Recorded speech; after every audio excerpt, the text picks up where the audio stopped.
You needed something. Maybe it was help moving. Maybe it was someone to talk to at 2 a.m.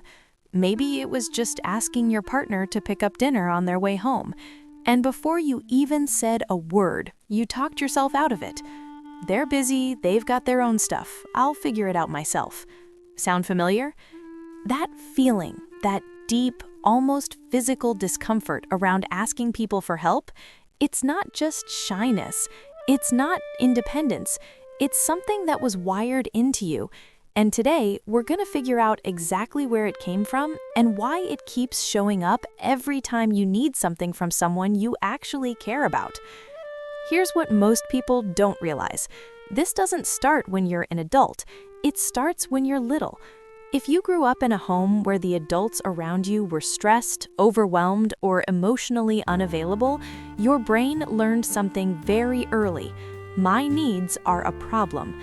Maybe you saw your mom run ragged and decided not to add to her pile. Maybe you got dismissed when you cried. Maybe you learned that the best way to be loved was to be easy, to be low maintenance, to never, ever be too much. So you adapted. You became the kid and then the adult who handles things, who doesn't complain, who always says, "I'm fine." And the wild thing? That adaptation kept you safe back then. It was smart, but it's still running in the background right now in situations where it no longer makes any sense. There's a specific thought pattern driving all of this.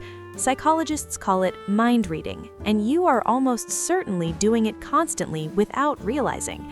Mind reading is when you assume you already know how someone will respond to something before they've even had a chance to respond. So, when you think about asking for help, your brain doesn't just wonder what might happen, it already has the answer. They'll be annoyed, they'll think less of you, they'll feel put out. And here's the cruelest part. The answer your brain comes up with isn't based on what the other person has actually said or done, it's based on how you already feel about yourself. If you believe somewhere deep down that you are too much, not worth the trouble, or only valuable when you're giving, then your brain will produce evidence for that belief every single time.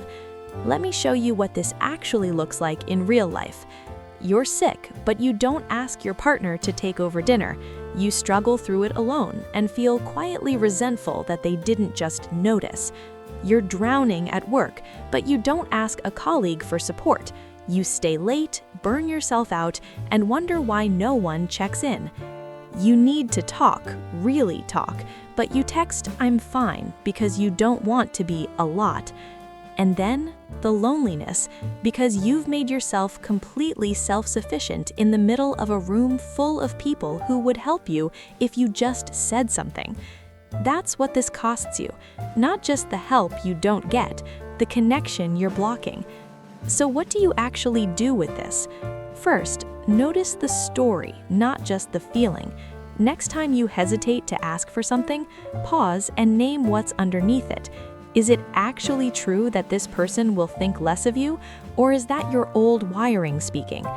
Second, start small. You don't have to open with your biggest, hardest ask.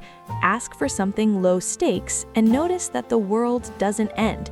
Let your nervous system collect evidence that asking is safe. Third, and this one's important, let people show up for you. When someone wants to help you, the kindest thing you can do is let them. Because when you always refuse, you're quietly telling them, "I don't trust you with the real me." You were never a burden. You were just someone who learned to take up as little space as possible to keep the peace. That was never your job. And if this landed for you, there's a video right here about why you feel responsible for everyone's emotions that goes really deep on this. I'll see you there.